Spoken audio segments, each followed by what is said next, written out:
chiều thứ Sáu bạn rất là vui. Bạn được về nhà, bắt đầu qua trưa Chủ nhật là bạn thấy mệt quá, thứ Hai phải đi làm rồi. Hoặc là có rất nhiều sinh viên và thân chủ ngày xưa nói với Phoenix là mỗi buổi sáng em không muốn dậy. Em tưởng tượng cái cảnh em phải tới chỗ làm và em làm là em thấy mệt lắm rồi. Hoặc là bạn mất ngủ, bạn thường xuyên thấy buồn, thì họ có những cái câu để mà mình đọc và mình bắt đầu nhìn lại là vậy là tôi không hạnh phúc trong công việc của mình hiện tại.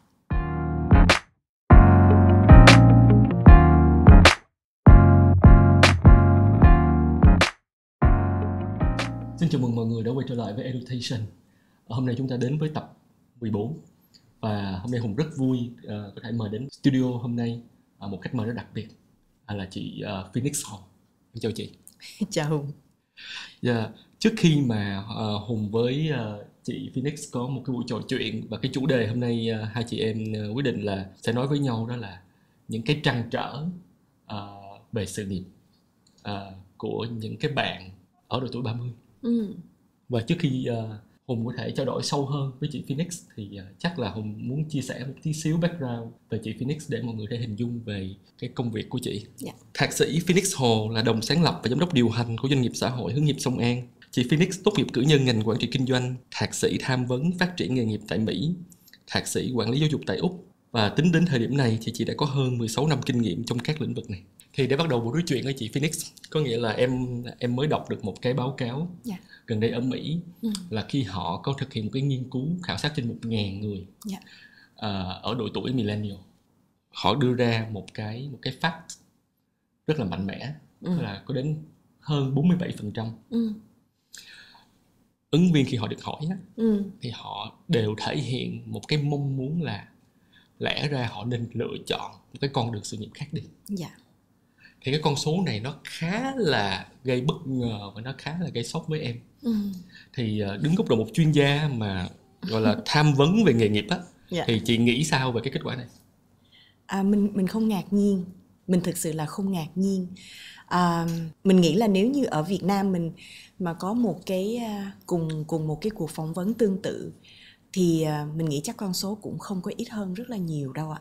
Lý do tại sao vậy chị?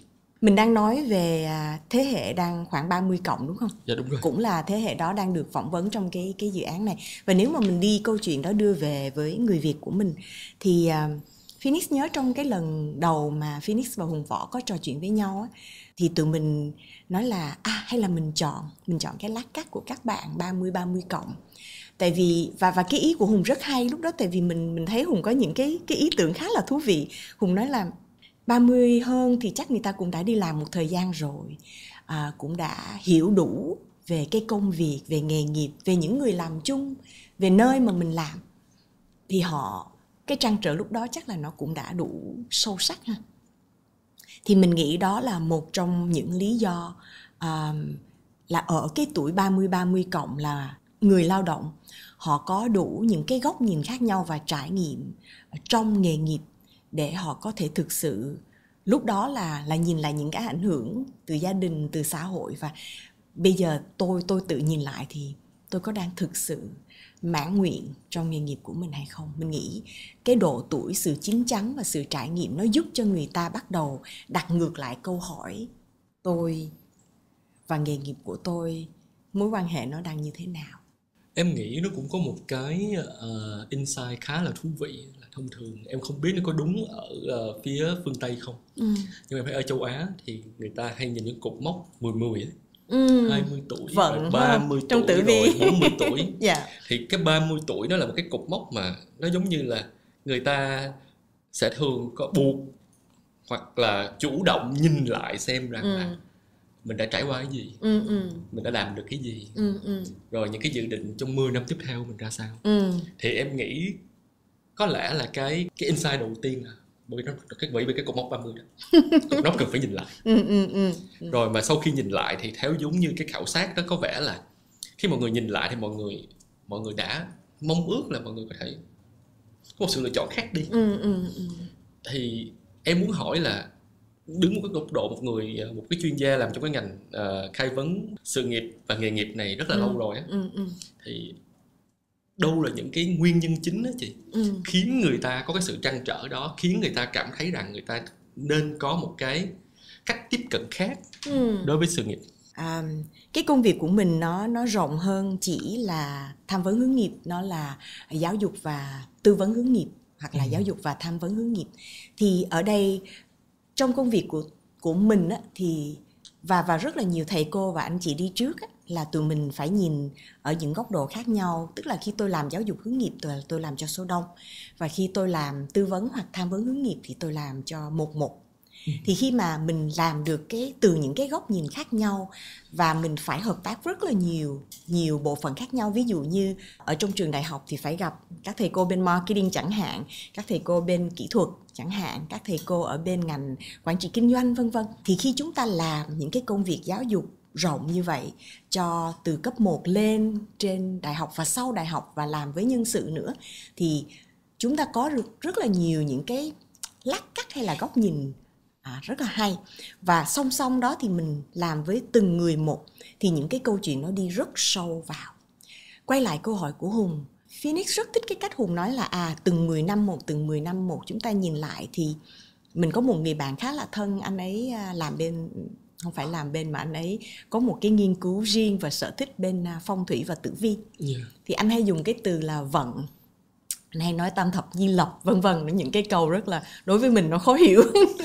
Thì mình quay về lại những cái trăn trở và những cái gốc rễ của việc ở tuổi 30 và 30 cộng mà tôi nhìn lại cái hành trình phát triển nghề nghiệp của tôi, mỗi người ở lúc này, thì mình phải quay về từ những ngày thơ ấu. Từ những ngày thơ ấu tôi có những cái sở thích nào, những cái sở thích rất là rộng nha. Ví dụ như nếu mà Phoenix ngồi mà thân mật với Hùng, ngồi uống cà phê hỏi Hùng hồi nhỏ Hùng thích cái gì, Hùng còn nhớ cái sở thích của Hùng lúc 4-5 tuổi không? Hùng có thử qua chưa? Và nó có thay đổi theo thời gian không? Bây giờ có lúc nào quay lại làm những sở thích lúc nhỏ của mình không? Đó. Thì những cái cuộc trò chuyện đối thoại như vậy, hoặc là những cái sự kiện, hoặc là những cái lớp học mà người ta bắt đầu nhìn lại là từ nhỏ cho đến bây giờ tôi có những cái sở thích nào mà tôi thực sự đã bị bỏ quên và chôn vùi không? Thì tại Việt Nam mình, vấn đề gốc rễ nằm rất nhiều ở cái phần hiểu bản thân qua lăng kính nghề nghiệp nha Hùng. Hùng tưởng tượng cái ẩn dụ của một cái cây. Hùng nói Phoenix là chị làm sao diễn tả được mà không có hình ảnh á. Thì Phoenix thích dùng ẩn dụ. Thì ví dụ như mình có một cái cây, đúng không? Và nếu như nó có một cái bộ rễ rất là vững, thì khi cái cây đó càng lớn, bộ rễ lan tỏa càng vững vàng, thì cái cây đó nó cứng và nó vững, không dông bão không sao. Nhưng nếu như cái cây đó mà cái bộ rễ nó bị èo uột, nó bị kềm hãm, thì khi nó lớn lên qua một cái mức cao nào đó, nó không vươn lên và không vươn rộng ra được. Thì mình dùng cái ẩn dụ đó Hùng để giải thích là mình nghĩ rằng là tại Việt Nam mình, cái số lượng người lao động mà được cơ hội hiểu bản thân từ nhỏ, và mình đang không nói rộng hơn góc nhìn hướng nghiệp nha, tại vì phía tâm lý và phía giáo dục sẽ khác. Còn góc nhìn hướng nghiệp là tôi hiểu về sở thích, rồi từ sở thích đó tôi tung hoành, tôi thử, tôi làm nhiều thứ, để rồi tôi mới bắt đầu chắt lọc ra là xem tôi có những cái năng khiếu tự nhiên nào. Rồi từ những năng khiếu tự nhiên đó tôi lại trau dồi thêm nữa, rất là lâu, thật lâu, để ra được những cái kỹ năng. Và nếu mà mình nhìn vào, tại vì Hùng ở vị trí mà có rất nhiều nhân viên mà, thì Hùng bắt đầu nhìn được rằng là có những kỹ năng nào của những nhân viên mình mà khi được trau dồi nhiều và các bạn ấy vừa thích vừa giỏi trong những kỹ năng đó, mình thấy ngay các bạn ấy sẽ có những cái thành tựu trong nghề nghiệp. Thì khi một cái cây mà bộ rễ của nó được vững vàng, những cái rễ về sở thích, năng khiếu, kỹ năng vân vân, nó rất là vững, thì cái cây càng lớn, con người qua tuổi 30 họ lại càng ổn và họ sẽ tung hoành ở những mặt khác nhau. Nhưng nếu như tưởng tượng cái cây đó nó bị èo uột, ví dụ như một cái sở thích nào đó của mình rất là đau đáu, nó chưa kịp chuyển thành năng khiếu, nó đã bị chặt rồi. Thì đến một lúc nào đó ở tuổi 30 cộng, mình vẫn luôn có những cái đau đáu mà mình chưa được chạm vào. Và nếu như giả định, nếu như cái sở thích chưa được thành năng khiếu, chưa được thành kỹ năng đó thực sự lại là cái mà bạn nên theo đuổi và thử, thì Hùng nghĩ sao? Mình quay về cái studio này mà Hùng khen hồi nãy đi. Nếu như các bạn trong studio này từ nhỏ các bạn có những sở thích này mà các bạn không được đưa thành năng khiếu và kỹ năng, và các bạn không vào đây và làm việc để hai đứa mình có được cuộc trò chuyện ở đây trong một studio rất đẹp, thì đến lúc này các bạn đang ở một vị trí nào đó trong xã hội. Đến tuổi 30 các bạn sẽ trả lời cái phỏng vấn đó là tôi muốn làm lại từ đầu.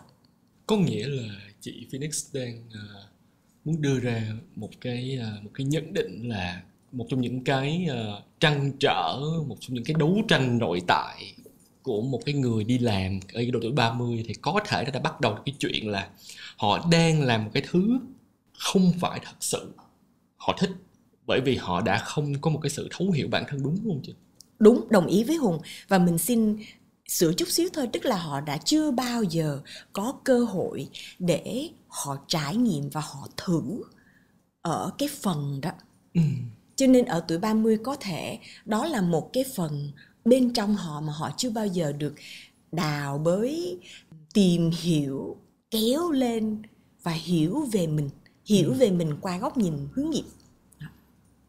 Thì đó là không phải chỉ là giả định đâu nha, đó là quan sát của mình trong hơn 13 năm lâm sàng tại Việt Nam. Và trước đó là mình đã làm việc tại Mỹ rồi, nhưng mà phần lớn kinh nghiệm lâm sàng của mình là tại Việt Nam. Và mình thấy điều đó rất rõ ràng. Nếu vậy thì em thắc mắc là nó có những cái dấu hiệu nào, hay có những cái tipping point nào, là những cái điểm mà nó tạo ra cái sự chuyển đổi, hay là khiến người ta phải nhìn nhận lại á, là liệu rằng tôi có đang làm đúng cái thứ tôi muốn làm hay không? Hay. Nó là đến bởi vì họ cảm thấy là họ đang không thành công với công việc hiện tại, hay là họ cảm thấy rằng họ không có nhiều cái dư địa hay cái định hướng phát triển cho cái công việc hiện tại, hay là họ đang không cảm thấy được fulfill, là cảm thấy được trọn vẹn, cảm thấy được hạnh phúc trong cái công việc hiện tại. Câu hỏi hay quá. Trước khi trả lời câu hỏi này, Phoenix sợ là Phoenix bỏ cái phần rất là quan trọng bên cạnh sở thích và năng lực á, là ngoài những cái yếu tố đó còn một số cái rễ cây của cái cây này nữa, đó là có thể là cái cá tính của mình và cái môi trường mình đang làm việc nó đang không phù hợp, hoặc là cái động lực nghề nghiệp của mình, cái giá trị bên trong của mình nó đang không được fulfill đó, Hùng dùng từ đó. Tôi không thỏa mãn được những cái mà tôi đau đáu đó, thì đó cũng có thể là những lý do đằng sau cái trăn trở. Mình không muốn bỏ cái đó ra khỏi bức tranh. Và quay lại câu hỏi của Hùng là những dấu hiệu nào, thì một trong những cuốn sách mà Phoenix để dành để đọc vào Tết này có tên là Job Burnout. Chắc là Hùng nghe cái từ này rồi Hùng ha. Một trong những khóa vừa rồi mình học, trong thời gian năm vừa rồi mà mình học để mình có thể tăng thêm chuyên môn á, nó không có liên quan nhiều đến ngành của mình. Tên của nó là Parental Burnout, là sự kiệt sức của một người trong vai trò cha mẹ.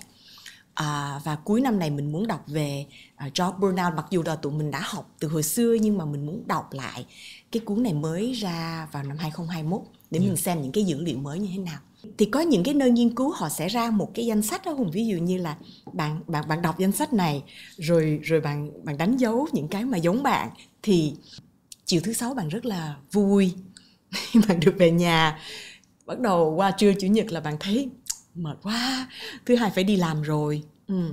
Hoặc là có rất nhiều sinh viên và thân chủ ngày xưa nói với Phoenix là mỗi buổi sáng em không muốn dậy, em tưởng tượng cái cảnh em phải tới chỗ làm và em làm là em thấy mệt lắm rồi.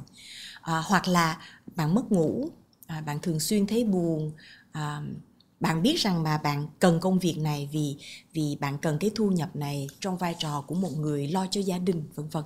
Thì họ có những cái câu để mà mình đọc và mình bắt đầu nhìn lại là vậy là tôi không hạnh phúc trong công việc của mình hiện tại. Thì đó là có rất nhiều những cái công cụ như vậy, nó giúp cho một người nhận ra cái câu hỏi kế tiếp mà họ cần hỏi là rồi giờ làm sao. Mình có cần phải xác nhận được là cái trạng thái đó là trạng thái ngắn hạn hay là trạng thái dài hạn? Hay. Phải là trạng thái dài hạn đó không? Tại nếu mà nó chỉ là ngắn hạn thì nó chưa đến cái độ để gọi là kiệt sức.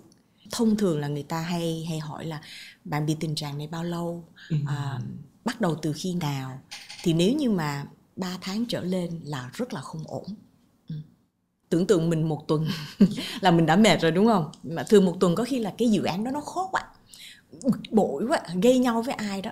Nhưng mà nếu mà 3 tháng trở lên thì nó đang rất là không ổn. Rất là không ổn ở đây định nghĩa là mình phải làm một cái thứ gì đấy. Mình phải làm gì đấy. Đúng không chị? Phải làm gì đấy. Rồi thông thường khi mình đào sâu như vậy thì những cái lý do tại sao họ cảm thấy không hạnh phúc trong công việc? Bây giờ mình tưởng tượng một người đến với Phoenix ngồi như vậy và nói về vấn đề nghề nghiệp của họ ha, thì Phoenix sẽ luôn đi theo cái hành trình là loại trừ từ từ, giống như là cái củ hành mà mình bóc từng lớp một. Rồi em hiểu. Mình không có muốn là ngay lập tức đi vào cái lõi hành, mà mình muốn đi từ cái lớp bên ngoài.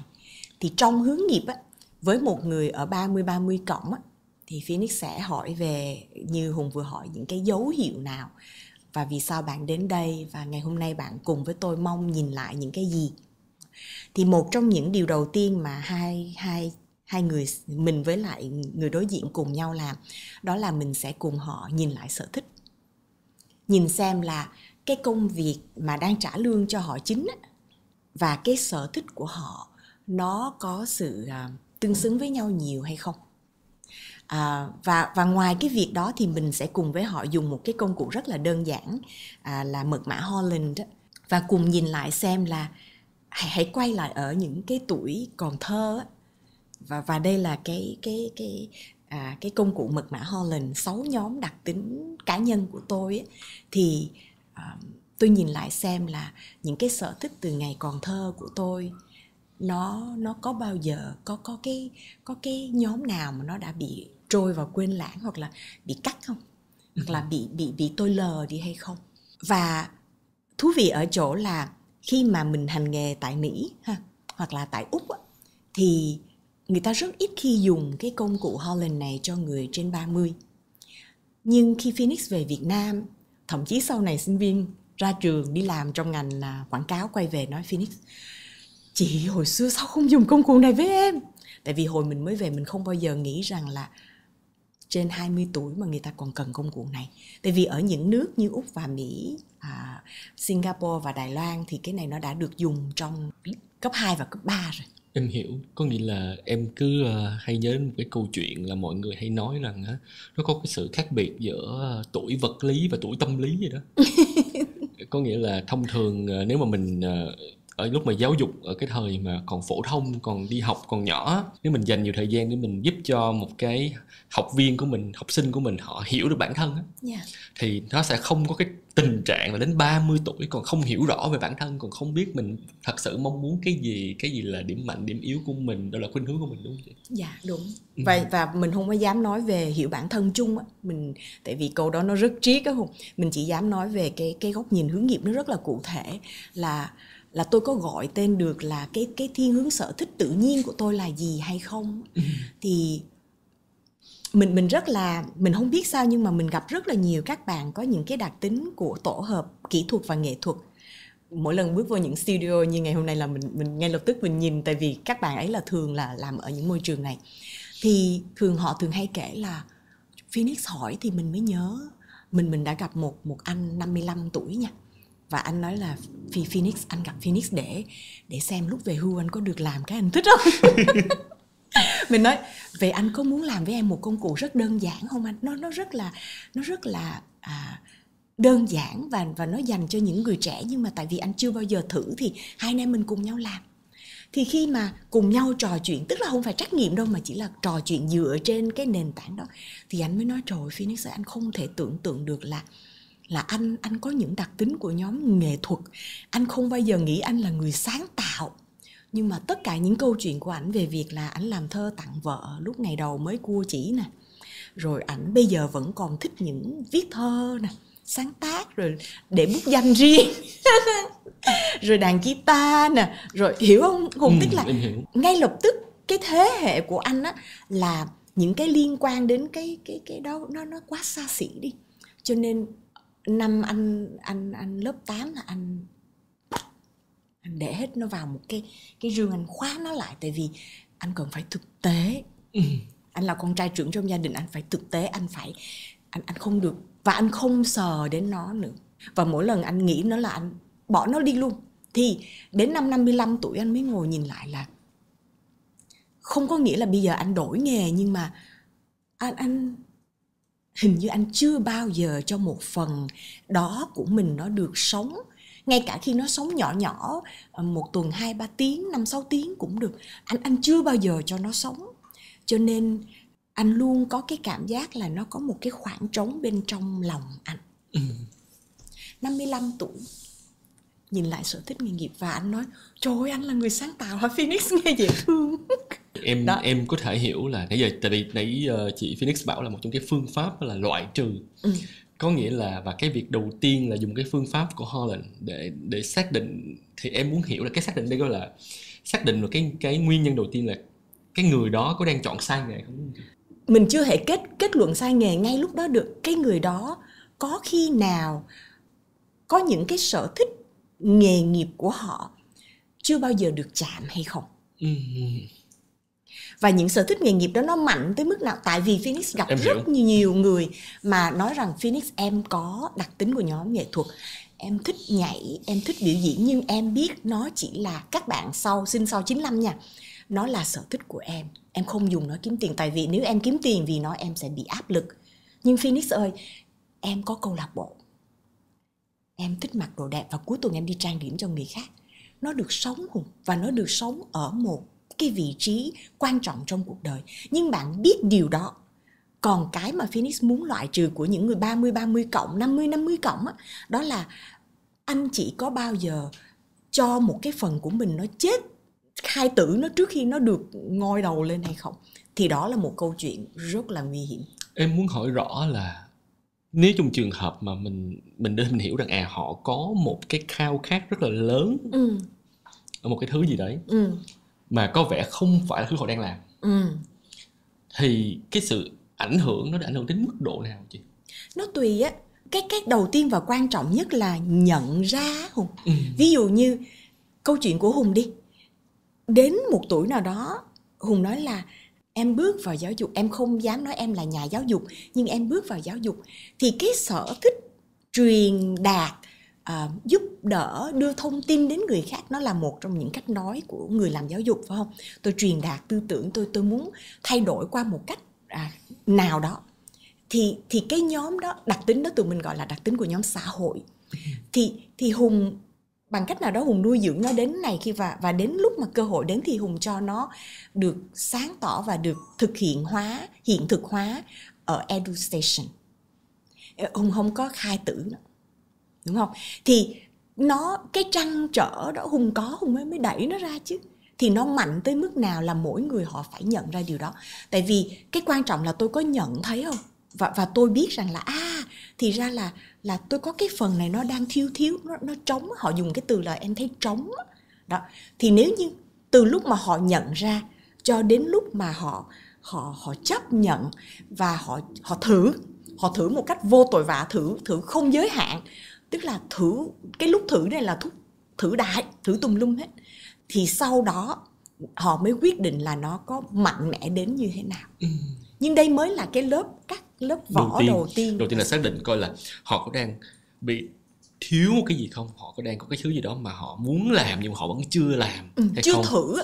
Rồi sau cái việc thứ hai là mình xác định coi là cái việc thiếu đấy, cái việc trống vắng ấy nó mạnh mẽ đến cỡ nào phải không? Dạ. Và để biết được thì cá nhân đó họ phải thử. Họ, cái hành động á, trong cái hành trình nghề nghiệp, cái từ khóa là tôi nhận ra và tôi phải trải nghiệm qua hành động. Chứ nếu tôi chỉ ngồi trong một căn phòng và tôi viết về những điều này và tôi nghĩ về những điều này mà tôi không làm gì hết thì nó không ổn. Nó rất là không ổn. Cho nên khi mà Phoenix làm với các bạn trẻ hoặc là không còn trẻ nữa, mình luôn nói là cho mình một khoảng thời gian trong tuần, trong ngày để làm bất cứ điều gì bạn muốn thử mà bạn không quan tâm đến việc kết quả của nó như thế nào. Thì đó là một trong những bước đầu tiên mà họ cần phải làm, không cần biết họ bao nhiêu tuổi nha. Nhưng mà có vẻ nó cũng không dễ dàng lắm ở những cái bạn ở 30 tuổi, đúng không chị? Bởi vì họ đã có một công việc ổn định rồi. Thông thường độ tuổi đó họ cũng phải có cái trách nhiệm nào đó đối với gia đình. Chính xác. Nhưng mà nếu như Hùng tưởng tượng một người họ nhận ra họ rất thích viết, họ chưa bao giờ biết họ thích viết đến độ như vậy. Thì một tuần họ lên một cái blog, họ viết 2 tiếng đồng hồ, đâu có nhiều đâu. Hoặc là họ lên YouTube họ học cái lớp làm sao để viết tốt hơn, 20 phút mỗi ngày, đâu có nhiều đâu. Không nhiều. Mình luôn nghĩ to tát là tôi phải đổi việc ngay bây giờ. Tôi sáng tạo hả? Tôi phải đi theo nghề bạn tôi đang làm trong một cái studio. Không, nó không phải là câu chuyện như vậy. Là tôi có cho cái phần này của tôi nó được sống ở trong một khoảng thời lượng nào đó trong cuộc đời tôi, nhưng nó phải được đẩy ra thành hành động, và nó phải có một thời gian, chứ không phải là tôi thử một ngày rồi tôi bỏ nha. Nhưng mà em muốn hỏi tiếp là gì? Làm sao mà mình có thể xác định được là cái mong muốn nó mạnh mẽ đến mức độ mình phải chuyển đổi công việc? Sau khi họ thử xong, mình cho ví dụ cụ thể đi, nếu không đó nó sẽ dễ mơ hồ lắm. Rồi, một câu chuyện của một bạn ở bên ngành kỹ thuật. Và bạn học ở ngành kỹ thuật ra mình không dám nói, tại vì nó cụ thể thì nó sẽ không bảo mật được. Bạn học bên kỹ sư, bên một ngành kỹ thuật ra.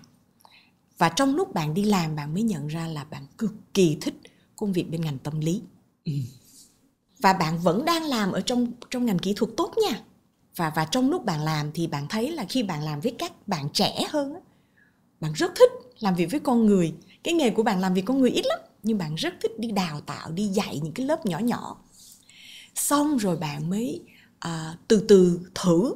Mới đầu là 1 lớp, 2 lớp về đào tạo, về tâm lý, về giáo dục. Cái bạn dành ra thời gian buổi tối để bạn học văn bằng 2 của bên tâm lý. Và bạn may mắn là gia đình lúc đó là ba mẹ rất là hỗ trợ, và sau này người yêu rất là hỗ trợ. Thì cái khoảng thời gian đó là bạn mất tới 3 năm và bạn vẫn đang làm và tiến triển trong công việc hiện tại. Không phải là vui lắm đâu, nhưng bạn biết rằng là tôi đang làm cái này vì trách nhiệm và vì vai trò của tôi, và tôi đang thử. Thì cái ngày bạn xong cái văn bằng 2 tâm lý đâu phải là nhảy nghề được liền đâu. Bạn biết là ngành này đâu có tiền nhiều đâu. Rồi bạn lại tiếp tục thử. Thì cái lúc mà Phoenix gặp bạn là bạn nói em gần tới cái mức em đổi được rồi. Còn 1 năm nữa thôi. Tức là đã xong bằng rồi đó nha. Và bây giờ em cần 1 năm để em lấy kinh nghiệm, để em lấy thêm trải nghiệm, để em mở rộng cái mạng lưới chuyên nghiệp. Và em quyết định đổi, và bạn để dành được một ít tiền để khi đổi qua bên này. Đó. Thì đó là một cái hành trình dài 3 đến 5 năm. Và bạn nói bạn không thấy dài là tại vì từ lúc bạn mới bắt đầu, bạn đã cứ thử từ từ và thử mà không đòi kết quả đó. Nhưng sau khi bạn thử từ từ bạn thấy thì bạn bắt đầu ok, tôi có kế hoạch, tôi học cái này, tôi học cái này. Thì đó gọi là một cái cách là tôi phải nó đủ mạnh để tôi có những động lực để tôi phải ảnh hưởng ngược lại những người ảnh hưởng tôi xung quanh tôi phải tiêu ít lại, tại vì để dành tiền đi học rồi để dành tiền tiêu. Thì cái hành trình đó nó Phoenix thấy nó đẹp lắm. Ok. Thật ra từ cái ý này em có 2 câu hỏi. Một là em không biết cái việc mình đang nói là một cái mong muốn bên trong của mình để có thể muốn làm một cái thứ mà mình mong đợi, mình ấp ủ, thì mình có cần phải cân nhắc thêm những yếu tố khác, như câu chuyện là cái năng lực cạnh tranh, những cái nhu cầu xã hội đối với cái công việc mình muốn làm hay không. Đó là câu hỏi thứ nhất. Câu hỏi thứ hai nữa là đúng là về mặt lý tưởng thì giống như cái câu chuyện của bạn kỹ sư như chị Phoenix vừa kể là có một cái sự rất là thực tế và có một cái sự rất là kiên nhẫn để chuyển đổi công việc trong thời điểm mất 3-5 năm chuẩn bị. Nhưng mà mình đang nói những cái bạn ở độ tuổi 30 á, thì 3 và 5 năm thì lúc đó thì nó rất khác với độ tuổi 25.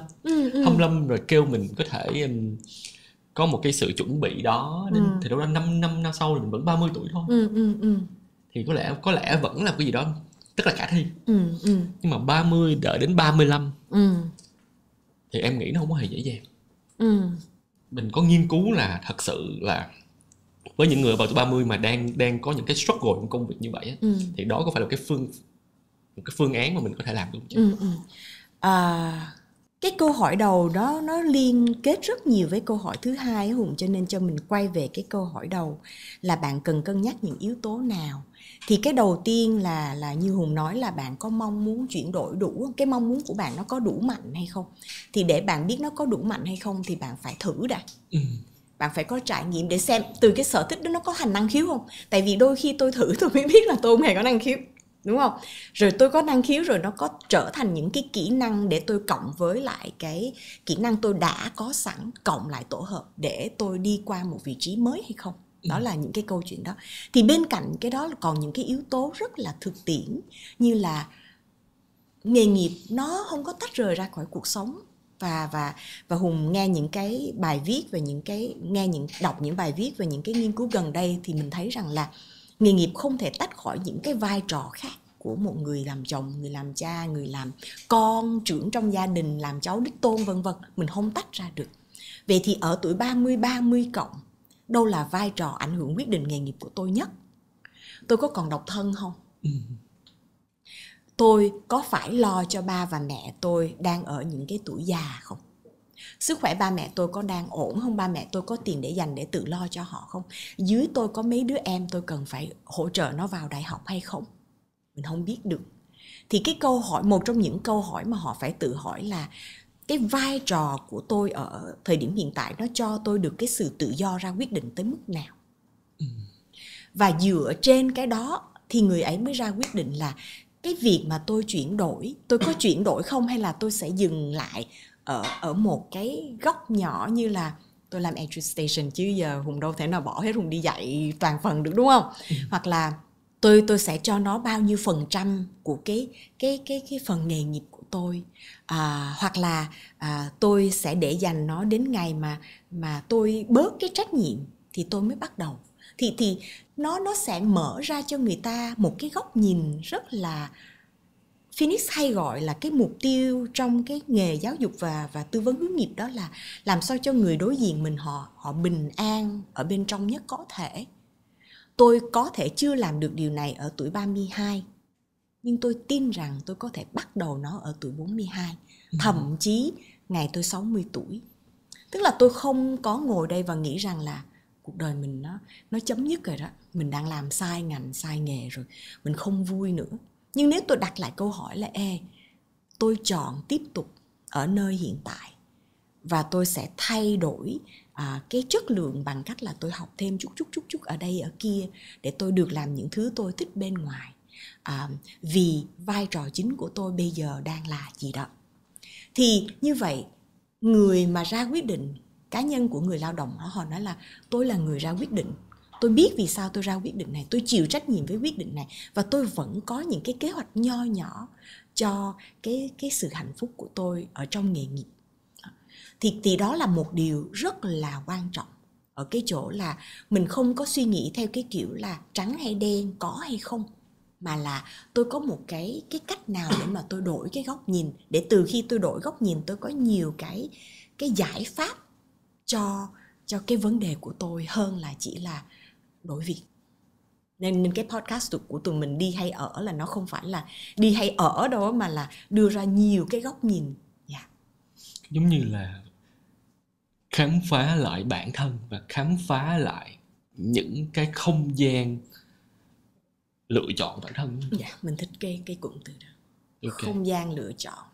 Rồi, cái đó là mình đã bàn cái chuyện là một cái người mà có thể là họ chưa có thể tìm được một cái sự phù hợp hoàn toàn với công việc hiện tại, hoặc là họ còn có những cái khoảng trống họ cần phải lấp đầy bằng trải nghiệm của họ, bằng cách khám phá lại bản thân của họ, khám phá lại không gian lựa chọn của họ. Vâng. Bây giờ mình chuyển qua một cái dạng nhúng, là có thể họ chọn đúng công việc rồi đó, nhưng mà nếu họ cảm thấy có thể là họ không đi xa hơn được nữa trong công việc thì sao? Đúng không chị? Có là thông thường ở cái độ tuổi mà sau 30 thì thông thường mọi người sẽ mong muốn mình sẽ trở thành một cái vai trò là lãnh đạo, một cái vai trò là giám đốc, một vai trò thành công. Bởi vì họ đã tích lũy một cái khoảng thời gian nhất định trong cái công việc nào đó rồi.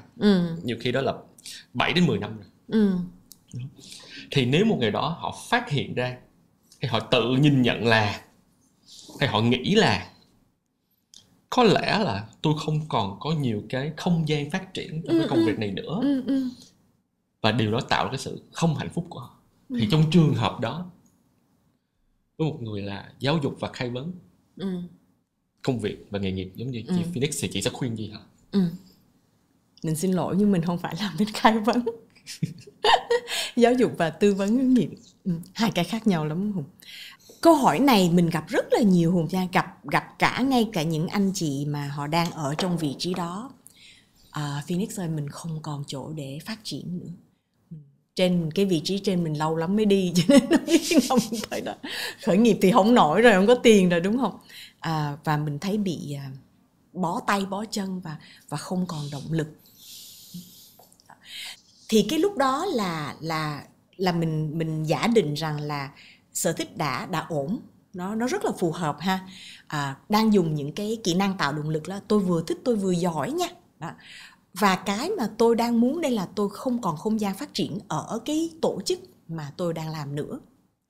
Thì lúc đó là chuyển qua một cái bức tranh khác mà các anh chị hướng nghiệp bên trong lĩnh vực nhân sự họ hay chạm đến. Tức là làm sao tôi giữ được nhân tài khi mà không còn chỗ cho họ để phát triển, để cho họ đi lên nữa.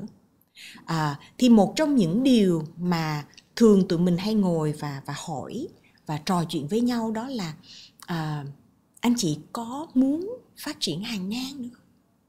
Tức là bên ngoài cái chuyên môn mà anh chị đang rất thích và rất giỏi, nó còn những cái phần cái không gian phát triển nào mà không đi dọc mà đi ngang không? Có không? Anh chị có nghĩ đến được những cái dự án nào, ví dụ như anh chị đang làm trong tài chính rất vững đi, thì anh chị đang có nghĩ đến được những cái dự án nào mà nó không chỉ có kiến thức và chuyên môn ở bên trong tài chính mà còn phải học thêm về marketing, về phát triển tổ chức, về business development đúng không? Phải phát triển về tổ chức, về chiến lược trong kinh doanh. Anh chị nhìn xung quanh và những người ngang hàng mình á, và những người mà họ đang ở những vị trí cao hơn mình á, thì ở những người đó mình có ngưỡng mộ họ ở những phần nào không? Và mình có đang thích cái phần chuyên môn nào họ đang làm và mình muốn thử sức hay không? Thì lúc đó là họ bắt đầu nhìn lại và họ thấy là thay vì tôi đặt câu hỏi là làm sao để tôi có thể phát triển cao hơn nữa, ở vị trí cao hơn nữa, thì còn không gian nào khác cho tôi để tôi phát triển chiều ngang hay không? Và sau khi họ đổi câu hỏi thì họ mới bắt đầu hỏi lại là thì ra tôi đâu phải chỉ cần học để đi lên đâu. Tôi có thể học để đi ngang, để một ngày nào đó với cái sự phát triển chiều ngang này, cùng với vị trí hiện tại và kinh nghiệm hiện tại của tôi hoàn toàn có thể có một cơ hội khác ở một tổ chức khác, hoặc là tôi tự thành lập tổ chức của riêng tôi luôn, hoặc là tôi bước chân ra ngoài quốc gia tôi đang làm. Mình lấy ví dụ là Việt Nam thì tôi bước ra ngoài. Thì khi mà nhìn vào những người mà họ đang làm thì thực sự ra cái nút thắt trong nghề nghiệp của rất nhiều anh chị ở cái vị trí đó là tôi cứ muốn phải giải quyết cái vấn đề mà tôi nghĩ là tôi đang có, nhưng mà có đôi khi mình hỏi một câu hỏi khác đi thì cái vấn đề đó nó sẽ được nhìn ở những cái góc khác. Thì quay lại là cái động lực lúc ấy của anh chị là gì? Ví dụ như mình nhìn theo những cái cách mà mình gọi là động lực nghề nghiệp, thì ở tuổi này, ngoài việc là lương bổng và vị trí trong tổ chức, còn cái động lực nào mà anh chị đang muốn nó sẽ cho anh chị để động lực để làm việc tốt hay không? Thì có nhiều anh chị nói là muốn học. Thực sự ra là anh chị quá bận cho đến bây giờ, và có lẽ đây là lúc mà anh chị có thể thực sự học, mà không cần phải học thạc sĩ tiến sĩ đâu em, mà anh chị thích học thực tiễn á. Thì cái đó là lúc mà họ nhìn lại là trong động lực nghề nghiệp của tôi, đó là cái rễ, một trong những cái rễ mà hồi nãy mình nhắc tới á, là có cái gì đang sẽ cho tôi thêm cái động lực đó nữa. Có nghĩa là cái lời khuyên ở đây là nếu mà cái phần trước là phải là khám phá lại bản thân, khám phá lại những cái khao khát bên trong, nhìn nhận lại cái năng lực rồi cái khuynh hướng của mình, để từ đó mình nhìn thấy được và mình cũng đánh giá lại luôn cả cái không gian trong cái chuyện tự do chọn lựa của mình. Thì cái lời khuyên ở cái phần này thì nó là khám phá lại cái nghề nghiệp, đúng không? Có nghĩa lúc đó cái câu chuyện ví dụ như làm sáng tạo thì không phải chỉ là từ copywriter lên ACD rồi lên CD, mà vẫn còn có cách mở rộng cái không gian ứng dụng của cái công việc đó. Bạn có học thử cái phần kỹ thuật ở bên trong sáng tạo hay không? Bạn có muốn thử cách coding để làm khác đi không? Bạn có muốn học cái cách mà người ta làm những cái social campaign hay không? Tức là có rất nhiều cái không gian. Nhưng ở đây mình không nhìn chỉ về nghề nghiệp không, mà mình phải song song là tôi nhìn vào mô tả công việc của tôi và cái nghề của tôi ở thời điểm hiện tại, và nó có thể phát triển đến tương lai như thế nào. Và cùng một lúc đó tôi hỏi ngược lại là cái động lực để cho tôi tiếp tục ở trong cái ngành nghề này nó là gì? Ngoài vị trí và lương bổng thì còn động lực nào khác để tôi bứt phá hay không? Thì khi mà nó vừa nhìn ra ngoài vừa nhìn vào trong, không thể nào mất đi cái phần nhìn vào bên trong đâu.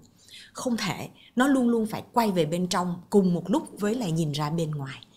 Và tùy ở từng giai đoạn mà mình nhìn vào cái chiều kích nào thì cái phần đó rất là quan trọng. Thì ở những trường hợp này thì động lực nghề nghiệp là cái mà là anh chị ấy cần phải nhìn lại để xem ngoài cái vị trí và lương bổng có điều gì để là cú hích cho tôi để tôi lớn lên được không. Rồi. Đó là trường hợp thứ hai. Bây giờ mình qua cái trường hợp thứ ba cũng rất là phổ biến. Vâng. Có nghĩa là mình giả định là ở 30 thì cái người ấy họ chọn đúng cái nghề mình thích. Họ cũng có năng lực và họ cũng thấy được là một cái tương lai định hướng phát triển như thế nào. Nhưng tự nhiên đến một ngày đó họ cảm thấy là cái công việc đó không còn ý nghĩa. Họ cảm thấy là những điều họ làm có thật sự cần thiết không? Có nghĩa là ý em đang nói đây là cũng có trường hợp là họ mất đi cái giá trị và cái ý nghĩa trong cái công việc của họ. Thì trong trường hợp đó thì lý do tại sao và lời khuyên của chị nếu gặp một cái trường hợp người đến xin tư vấn thì chị sẽ đưa lời khuyên như thế nào? Hồi nãy mình có nhắc với Hùng về chị Brené Brown đó, là một nhà nghiên cứu ở trong lĩnh vực tâm lý, và chị làm rất là nhiều với những cái tổ chức lớn á, tổ chức bên thuần kinh doanh á, chứ không phải là chỉ trong giáo dục. Thì một trong những điều mà chị ấy tìm ra mà tụi mình rất là thích, đó là chị ấy nhắc về giá trị cốt lõi và giá trị sống. Mình có thể dùng từ đó, giá trị cốt lõi và giá trị sống. Nó có liên quan với cái động lực nghề nghiệp mà hồi nãy mình có chạm chút xíu. Thì nó quay về cái câu hỏi mà ai trong chúng mình cũng có những lúc trong cuộc sống mình sẽ hỏi là tôi sinh ra trong đời này để làm gì? Ý nghĩa cuộc sống của tôi là gì? Phoenix nhớ hồi mới về Việt Nam làm việc trong môi trường đại học. Thì Phoenix có email cho ba. Con xin lỗi ba nhiều lắm. Ông già nói sao tự nhiên xin lỗi vậy trời.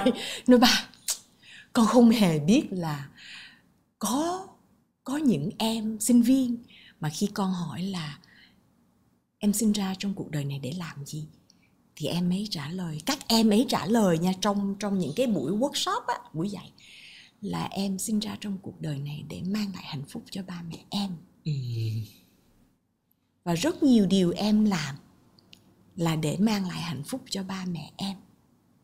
Và mình nói, ba con chưa bao giờ nghĩ là con sinh ra trong cuộc đời này để mang lại hạnh phúc cho ba, mà con biết là con mang lại hạnh phúc cho ba nhiều lắm đó. Tại vì hai cha con hay đùa với nhau á. Nhưng mà mình nói câu đó của chị có kiểm chứng không? chị có được sự xác nhận của ba chị? Có xác nhận. Và ông cười, ông ít khi nói, ông cười. Ba mình ông tếu lắm. Thì mình quay lại mình nói là lạ. Tức là đối với mình lớn lên ở Việt Nam tới 14 tuổi mình mới đi, nhưng mà mình thấy là chưa bao giờ mà mình có cái suy nghĩ như vậy. Và đó là cái lúc đầu tiên mà mình nhận ra, và mình không bao giờ dán nhãn, mình ngồi nghe mình thấy trời, các em nó dễ thương thì nó đẹp, và nó không nói cho ba mẹ. Cho nên lúc mà mình gặp ba mẹ họ, mình hỏi anh chị có biết là mình không nói tên đâu, mà mình nói là khi em gặp sinh viên á, các em ấy nói là các em một trong những lý do các em sinh ra là để mang lại hạnh phúc cho bà. Trời ơi, trong hội trường mấy ông bà khóc quá chừng quá đất. Tức là họ không nghĩ là con họ như vậy. Và đó chỉ là một ví dụ cụ thể để Phoenix nói rằng là có rất nhiều khi đó là cái giá trị mình mang theo và mình đang sống mà mình không hề biết. Thì trong cái nghiên cứu của chị Brené Brown là giá trị gia đình đó. Cái giá trị gia đình của người Việt mình mạnh lắm nha, mạnh vô cùng. Và Phoenix đùa chứ thiệt ra mình biết là rất nhiều điều mình làm là vì mình mong cho ba mẹ mình hạnh phúc mà. Nhưng ít mình chưa bao giờ nói cái câu đó ra. Thì trong cái nghiên cứu của rất là nhiều thầy cô đi trước, có thầy Superdano và bây giờ hiện tại là Brené Brown, rất nhiều người nghiên cứu về giá trị sống, giá trị cốt lõi. Thì mình nhận ra một điều trong lúc mà mình hành nghề ở Việt Nam từ 2009 đến bây giờ, thì ở từng lứa tuổi và tùy theo trải nghiệm cuộc sống mà cái thứ tự của giá trị cốt lõi mà ảnh hưởng đến nghề nghiệp của một người á, nó có thể thay đổi vị trí một chút. Ví dụ như mình gặp một bạn, lúc đó là bạn có 17 tuổi và mình gặp bạn trong Covid nha, và mình gặp qua Zoom. Thì bạn nói một câu mà mình ngạc nhiên luôn. 17 tuổi ít khi nói câu này: cô, em thực sự cần một cái nghề nghiệp mà nó ổn định. Cái giá trị ổn định là cái mà em đang cần. 17 tuổi. Và mình hỏi tại sao? Em thấy mẹ em đau khổ trong thời kỳ Covid vì những cái bất an và những cái biến động trong nghề nghiệp mà em thương mẹ quá. Và em không muốn điều đó xảy ra với em, tại vì em nghĩ con em nó cũng sẽ có tin không, 17 tuổi. Thì ở trong Covid, những bạn 15, 16, 17 tuổi là sinh sau 2000 nó ít khi đòi hỏi sự ổn định. Hùng biết mà, Hùng làm với nhóm này còn nhiều hơn Phoenix. Thích tung bay, thích du lịch, thích đi phượt, thích tùm lum hết, đúng không? Nhưng mà em ấy lại nói như vậy. Thì những cái biến động trong xã hội, kinh tế và gia đình nó ảnh hưởng rất nhiều đến những cái giá trị mà một người họ theo đuổi ở trong từng cái giai đoạn cuộc đời. Vậy thì có nghĩa là nhiều khi thay đổi cả nhân sinh quan, giá trị quan. Nhiều khi đó, nhiều khi hoặc là ở luôn ở đó, nhưng nó không ở cái mức đến là ưu tiên một đâu. Thì khi mà mình gặp những anh chị mà như Hùng nói á, là họ cảm thấy là tôi không còn thấy ý nghĩa trong công việc tôi làm. Và mình thấy cả hai chiều nha. Mình thấy cả những anh chị mà làm ở ngành marketing và đến một ngày nào đó họ bỏ, họ đi tu thiệt luôn á. Họ qua bên Nepal họ tu. Phoenix biết chuyện thiệt luôn á. Và cũng gặp những anh chị mà làm rất lâu ở bên ngành giáo dục và chuyên làm ở trong lĩnh vực NPO, NGO, là hoàn toàn là dấn thân vì xã hội. Thì họ chuyển qua thôi, bây giờ anh chị chỉ muốn đi làm kinh doanh kiếm tiền thôi. Mệt quá. Thì đó là cái lúc mà cái quan trọng nhất là cũng quay về là tôi đặt những câu hỏi này và tôi cần một không gian với một người nào đó hoặc là với một mình tôi mà tôi không có đánh giá chính mình. Tôi không có nói rằng là tại sao đến bây giờ mình chỉ có kiếm tiền, hoặc là tại sao đến bây giờ mình chỉ lao ra vì xã hội, tại sao mình ngu vậy. Mà là thì ra cho đến bây giờ đây là những điều tôi xem trọng và những công việc tôi làm và tôi đóng góp cho công ty, cho gia đình tôi đến được như vậy. Và ở bây giờ khi mà tôi đang cảm thấy rất là trống rỗng, buồn chán, tôi có quyền sống cho tôi không? Và nếu tôi thực sự tôi có quyền sống cho tôi á, thì tôi sẽ sống như thế nào? Tôi sẽ làm gì khác đi? Và sau đó tôi sẽ đối thoại với những người rất thân yêu bên cạnh tôi như thế nào? Và Phoenix đã gặp một bạn 30 cộng á, mà bạn quyết định đổi hoàn toàn qua việc ăn chay trường, và sau đó bạn đi tu luôn theo mật tông á. Thì để đến được cái bước đó là bạn phải từ từ nói chuyện với ba mẹ và gia đình để họ hiểu là bạn không phải không yêu thương họ nữa, mà bạn đang tìm ra được một cái gì đó. Và đó là một cái bước chuyển đổi rất là lớn luôn đó. Thì một trong những điều mà Phoenix thường hay ngồi với người đó là tôi không dán nhãn tôi nha, tôi hiểu được cái tiếng gọi nó đến từ đâu và tại sao hiện tại tôi không thấy được mãn nguyện, không tràn đầy, tôi thấy buồn. Rồi tôi không đánh giá tôi rồi, và bắt đầu tôi tìm cách tôi gọi tên tôi đang cần cái gì. Rồi cái mà tôi cần đó nó có thể được thỏa mãn một phần nào ở những công việc khác không? Ví dụ như tôi vẫn phải nuôi gia đình thì tôi có thể làm cái điều mà tôi muốn được express mình nhiều hơn á, tôi muốn được diễn đạt mình qua loại hình nghệ thuật, tôi luôn muốn được hát á. Thì có cách nào mà tôi làm được điều đó mà để tôi cảm thấy rằng là tôi vẫn còn đang được sống? Có cách nào như vậy không? Trước khi mà tôi hoàn toàn đi theo, ở đây là mình đang nói là cả năng khiếu, năng lực đồ này nọ vẫn có đó. Thì để làm được điều đó thì họ phải có một cuộc đối thoại rất là chân thành và kiên trì với những người ngay bên cạnh họ, chồng là con là vân vân. Thì Phoenix có thể chia sẻ câu chuyện cá nhân của mình đó, là cách đây 5 năm đó, khi mà mình phải rời cái môi trường rất là an toàn trong phát triển nghề nghiệp. Phoenix vẫn có chỗ đi lên, Phoenix vẫn có chỗ phát triển ngang nha, nhưng mà cái tiếng gọi bên trong nó mạnh lắm. Và ước mơ của mình là mình có thể đưa giáo dục hướng nghiệp và tư vấn hướng nghiệp đến nhiều hơn nữa không? Mình không có đòi ra khỏi nước Việt Nam, nhưng mà càng nhiều tỉnh thành càng tốt trong Việt Nam, có được hay không?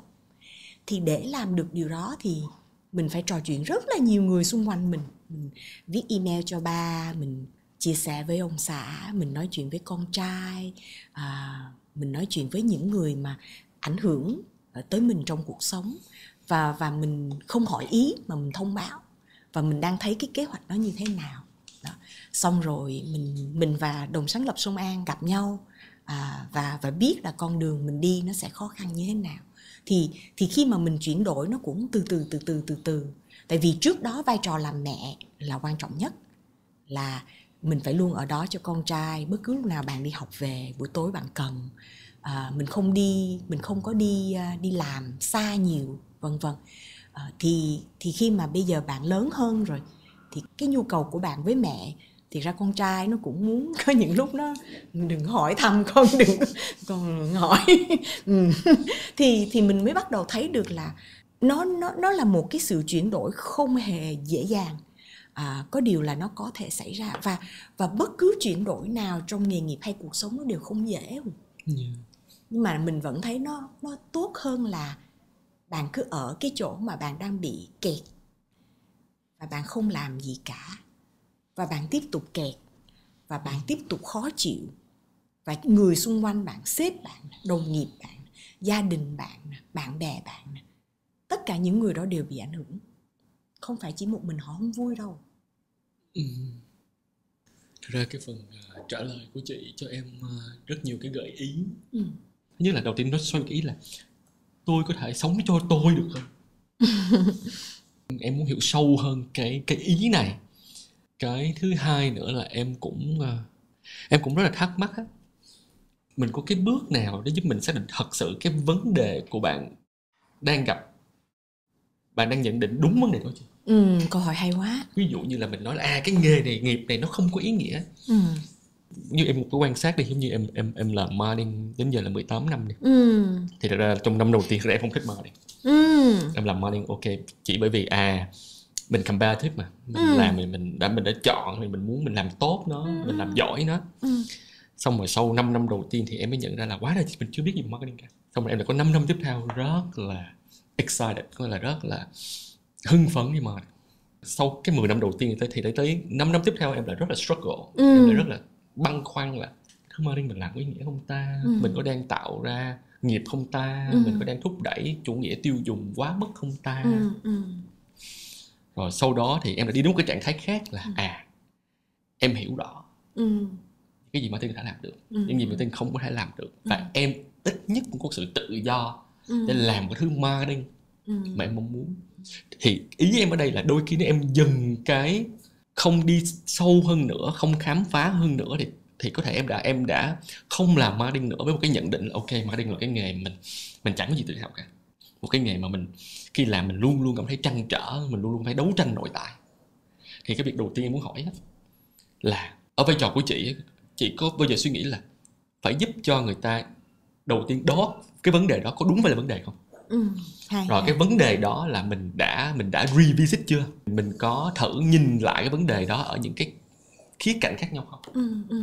Ví dụ như đơn giản là em có thể hiểu đôi khi mình làm với nghĩa, ví dụ như lúc mà cái tracking giữa chị em mình, chị cũng bảo là chị cũng rất là trăn trở, chị cũng rất là muốn Sông An phát triển nhiều hơn, đem lại nhiều cái impact hơn, cái sức ảnh hưởng tốt hơn. Thì em trong cái câu trả lời đó thì em có thể cảm nhận được là chị cũng đang nhìn nhận là có thể là cái mình mong muốn là rất là tốt, nhưng mà cái circle là cái vòng ảnh hưởng mình đang nhỏ. Nhưng mà điều đó không có nghĩa là ok mình ngưng lại.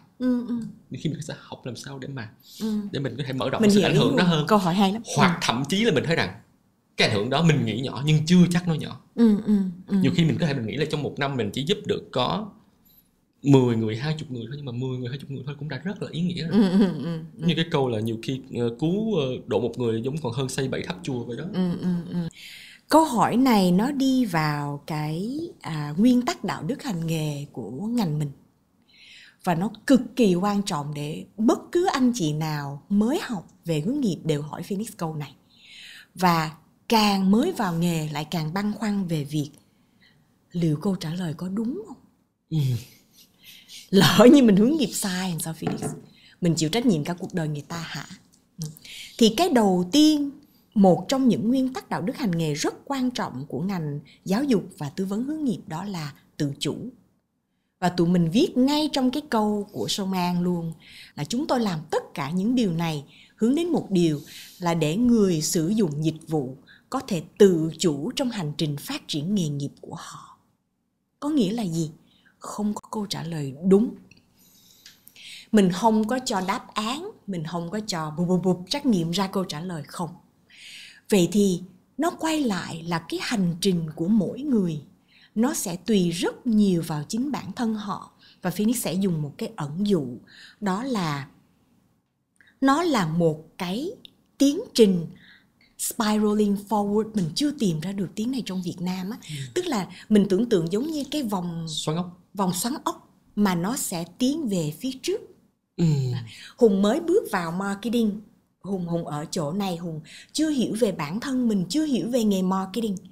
Hùng nói không, mình phải kiên trì, ít nhất phải thử 5 năm. Hùng lớn lên, Hùng phát triển. Cái Hùng quay lại chỗ cũ là hiểu mình và hiểu về ngành marketing. Thì ở cái chỗ mà cái điểm 5 năm sau và cái điểm của Hùng 5 năm đầu á, nó cùng một câu hỏi nhưng nó khác nhau lắm. Hùng của lúc đó và Hùng của lúc trước khác nhau lắm. Và Hùng lại quay về những cái trăn trở đó và Hùng lại phát triển ở cái vòng xoắn ốc thứ hai, nhưng nó lại tiến về phía trước và nó không phải là Hùng cũ. Và Hùng của 5 năm, 10 năm, 15 năm nó sẽ khác. Vậy thì tùy Hùng, ở cái mốc 5 năm đó Hùng có thể với những gì Hùng biết về chính mình và ngành, Hùng có thể nói tôi muốn chuyển qua thành một vị một vị sản xuất chương trình của đài truyền hình. Ai cấm Hùng, đúng không? Và lúc đó Hùng ra cái phần đó thì nó phải dựa trên cái vai trò của tụi mình á, trong nghề giáo dục và tư vấn hướng nghiệp, là tôi làm sao cho cá nhân đó ở cái điểm turning point, cái khúc quanh quan trọng đó, họ hiểu lại bản thân mình, họ đặt những câu hỏi rất là hay, họ không trốn tránh vấn đề, và họ dựa trên những thông tin họ có lúc đó và dựa vào cái tính cách của họ nữa. Bạn Hùng Võ, không, tôi đi tiếp. Nhưng mà một phiên bản khác của Hùng Võ có thể nói rằng là với những gì tôi biết ở hiện tại, tôi muốn rẽ hướng. Và miễn là nó không sai nha. Con đường mà tụi mình đi luôn luôn là anh chị ơi đừng có chui vào cái hướng sai. Còn cái hướng còn lại nó đúng và nó tiềm cận đến cái đúng của anh chị đặt ra như thế nào, đó là tùy vào mỗi người. Nên nó không bao giờ có đáp án và có cái việc đi tìm sự thật ở trong cái ngành này hết. Và cái cuộc hành trình của mình, Hùng có bao giờ đọc cuốn Nhà giả Kim chưa? Đó. Nhà giả Kim là một cái ẩn dụ rất đẹp cho hành trình hướng nghiệp. Tức là ở từng khoảnh khắc trong cuộc đời, tôi nhìn lại mình, tôi nhìn lại cái vũ trụ xung quanh và tôi muốn ok, chặng đường tiếp theo tôi đi như thế nào, và chỉ có một mình tôi có quyền đánh giá được là tôi đang đi đúng tới mức nào. Con mình tôi biết, tụi mình hay có những cái ẩn dụ, thầy Phoenix dùng cái ẩn dụ là ông là cây gậy. Khi mà bạn tới bên bạn cần, tôi là cây gậy của bạn, bạn chống qua được cái khúc quanh này khó khăn, bạn giục cây gậy đi, bạn đi tiếp, tự chủ.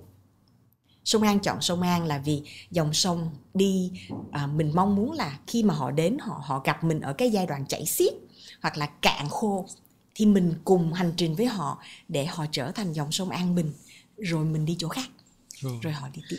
Đó là sao mà có keyword là bình an và tự chủ. Bình an và tự chủ. Trong cái buổi trò chuyện thì chị Phoenix có đính chính lại em 2 lần. Tức là công việc của chị là tư vấn chứ không phải là khai vấn. Em không chọn hỏi ngay lúc thời điểm đó. Bây giờ em hỏi chị là chị, sự khác nhau giữa tư vấn và khai vấn trong nghề nghiệp là gì? Mình không thể cho câu trả lời là tại vì mình chưa được học bên khai vấn. Thầy cô mình và bạn bè mình họ học bên khai vấn hướng nghiệp mà mình chưa được học, cho nên mình không thể nói rằng là khác nhau như thế nào. Mình chỉ biết rằng là khi mà mình được đào tạo thì Phoenix học ở dưới một cái dù của bên tâm lý, cái ngành của mình là Master of Counseling, là thạc sĩ bên tham vấn. Thì khi mình học ở dưới cái dù của tham vấn thì mình có thể chọn là mình đi tiếp bên các ngành như là tham vấn hôn nhân gia đình, tham vấn cho giai đoạn mà gần đất xa trời, tham vấn trong bệnh viện. Mình đã làm 2 năm ở trong lĩnh vực là phòng chống và chữa trị cai nghiện, chữa trị nghiện ngập. Thì lúc mà mình học thì mình chọn là mình đi về giáo dục và tham vấn hướng nghiệp. Và cái tiếng Anh nó là career development, tức là mình làm một cái hướng phát triển nghề nghiệp dài đó. Vì mình được đào tạo ở đó và mình được chứng chỉ rồi này nọ, chứng nhận bên đó, thì khi mà mình truyền tải lại và mình đào tạo lại các anh chị trong cộng đồng Việt Nam thì mình đi theo cái hướng mà mình đã biết và đã được dùng. Và mình biết được rằng là mình không hề có cái ý tưởng là các anh chị bên khai vấn sai hay dở hay là gì đâu. Tại vì có rất nhiều người thầy của mình rất giỏi là họ từ khai vấn đó. Thì mình chỉ muốn là mình không có hành nghề bên đó, nên mình sợ là nói sai rồi các anh chị khai vấn coi chương trình nói Phoenix nói đâu có đúng nói đâu có đúng, nghề của tôi không có vậy, thì mắc công đụng. Vậy thôi, chứ còn Phoenix vẫn mong là khoảng 2 đến 3 năm nữa đó, có dịp thì sẽ được học bên các anh chị khai vấn để biết được là điểm nào chung, điểm nào riêng. Cả hai bên đều hướng về việc là hỗ trợ người đi tìm câu trả lời trong hành trình nghề nghiệp. Rồi, em cảm ơn chị. Thật ra là chị Phoenix đã giúp em và giúp cho những cái bạn đang theo dõi Education tập này đã hình dung ra những cái việc mình cần phải làm along the way rồi. Dạ. Nhưng mà giờ em muốn nhờ chị Phoenix có thể đúc kết lại khi trong trường hợp một cái người ở cái độ tuổi 30 cộng một chút, họ gặp những cái trăn trở, gặp những cảm giác không hạnh phúc trong công việc, trong nghề nghiệp, thì đâu là những cái lời khuyên? Mình rất là biết ơn câu hỏi này của Hùng.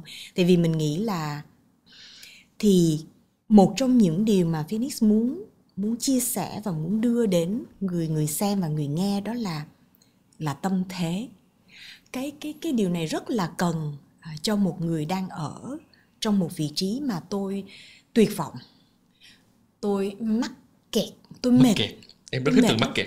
Tôi bị kẹt lại rồi, tôi không vùng vẫy gì được hết. Thì cái tâm thế ở đây mình dùng cái ẩn dụ là cái kiềng 3 chân. Thời ngày xưa của tụi mình có cái kiềng 3 chân. Thì cái kiềng đầu tiên, cái chân đầu tiên đó là tôi chấp nhận rằng là tôi đang có vấn đề liên quan tới nghề nghiệp nha. Có thể vấn đề đó khi mà tìm hiểu sâu hơn, anh chị sẽ thấy rằng là nó liên quan tới cuộc hôn nhân, tình yêu, mối quan hệ vân vân. Nhưng mà ở đây, nếu như tôi tìm ra được là tôi đang có vấn đề liên quan tới hành trình phát triển nghề nghiệp, thì tôi chấp nhận là tôi có vấn đề đó.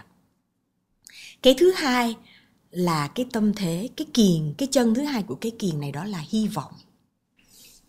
Tôi phải có hy vọng là tôi sẽ giải quyết được vấn đề. Không có hy vọng nó dễ sợ lắm. Cái lúc mà Phoenix hành nghề nó ở trùng hợp với lại cái giai đoạn mà suy thoái kinh tế rất lớn tại Mỹ, 2005 cho đến 2009, dài không? Thì lúc đó là gần như là các thầy cô của Phoenix là dùng lý thuyết hy vọng á, là phải cho cái người đến với mình họ hy vọng sẽ có giải pháp, mọi chuyện sẽ ổn hơn.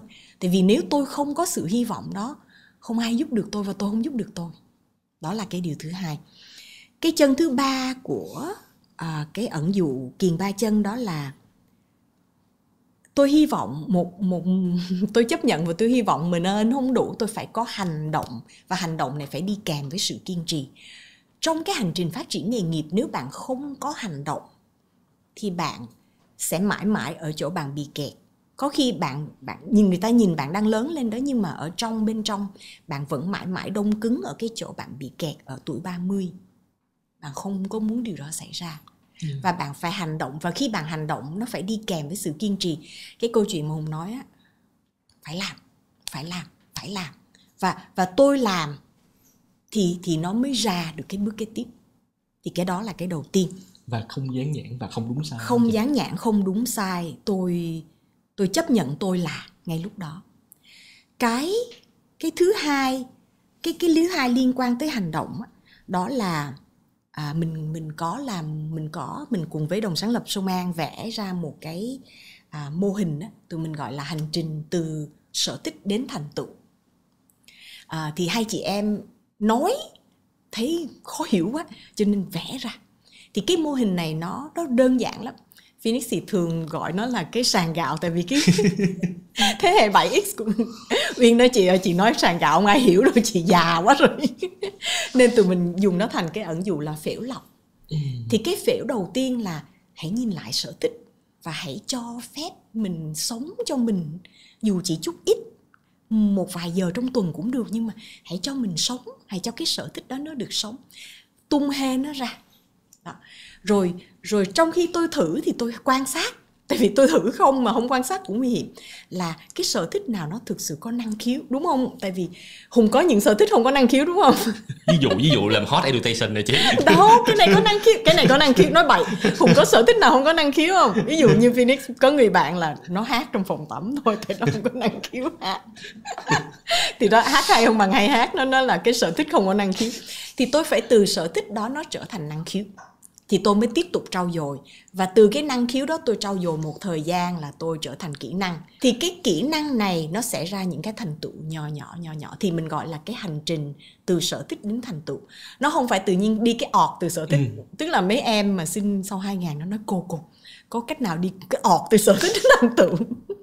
Cô có cái trắc nghiệm nào để em đi từ sở thích đến thành tựu không? Nói không có đâu con ơi. Mấy năm cô, mình đâu dám nói mấy năm xong nó bỏ, nó không làm nữa. Thì cứ đi từ từ, sở thích xong rồi. Nhưng mà nó cùng với đó là hành động, trải nghiệm và luôn luôn nhìn lại để hiểu mình. Thì Phoenix chắc rằng là trong cái hành trình mà Hùng đang đi, Hùng luôn làm những cái điều này. Và rất nhiều anh chị, hầu hết những anh chị đang nghe và xem đài đều đã làm điều này. Chỉ là mình không có gọi tên nó ra thôi. Tự nhiên em có một cái suy nghĩ bốc ấp thôi, nảy ra trong đầu em thôi. Cái này tại sao mình không dùng một mô hình là dòng chảy? Tại vì cái dòng chảy rất thú vị không chị? Thật ra là dòng chảy nó vốn không bao giờ chạy thẳng một đường ra biển. Nó phải rẽ qua rất là nhiều cái ngã rẽ. Tại vì nó phải chia nhỏ này nọ để đến được biển. Nó có cái hình tượng, nó không chính xác bằng cái phễu, là tại vì phễu nó lọc từ rất rộng vô. Tại vì từ sở thích nó nhạy nào, xong rồi rất nhiều sở thích mình năng khiếu như vậy, rồi nhiều năng khiếu mình ra kỹ năng được như vậy, rồi kỹ năng mình ra thành tựu đâu có nhiều đâu. Đúng không? Vâng, em rất là cảm ơn chị Phoenix. Và em tin là sẽ rất nhiều bạn trẻ khi mà nghe tập này của chị em mình thì sẽ tìm được một cái điểm kết nối nào đấy. Và biết đâu có thể là cái sự ảnh hưởng đó không nhiều thôi, nhưng mà cũng là gieo một cái điều rất có ý nghĩa. Và em thay mặt ekip Education rất là cảm ơn và biết ơn chị Phoenix đã dành thời gian đến với tụi em, đến với Education, đến Vietcetera. Em rất cảm ơn chị. Mình cũng thay mặt Sông An và chính mình cảm ơn Hùng và ekip Education đã mời mình. Tại vì đã có một thời gian rất lâu mình trốn, mình không có dám ra ngoài truyền thông nhiều. Và rất mong là sau ngày hôm nay Phoenix sẽ đỡ sợ hơn về truyền thông. và có thể học thêm được rất nhiều từ Hùng và từ EduStation. Thật ra em có thể chia sẻ một trải nghiệm cá nhân của em thôi. Thật ra em vẫn nghĩ em không phải là một người làm hot giỏi. Nhưng mà cái điều mà khiến em quay lại với EduStation là vì những cái điều giá trị mà em tin tưởng là những khách mời của EduStation sẽ đem đến được cho người nghe. Và mình cũng không bao giờ biết được là có thể một đâu đó cái cuộc nói chuyện đó nó chỉ có giúp cho một nhóm người rất là nhỏ thôi. Nhưng mà vào đúng thời điểm thì nó sẽ rất là có giá trị. Và em cũng hy vọng là chị Phoenix sẽ chịu xuất hiện nhiều hơn, chia sẻ nhiều hơn, để mà biết đâu nó sẽ tạo ra được nhiều cái năng lượng kết nối, và nó sẽ lan tỏa cái giá trị mà Sông An muốn đem đến. Cảm ơn Hùng. chị.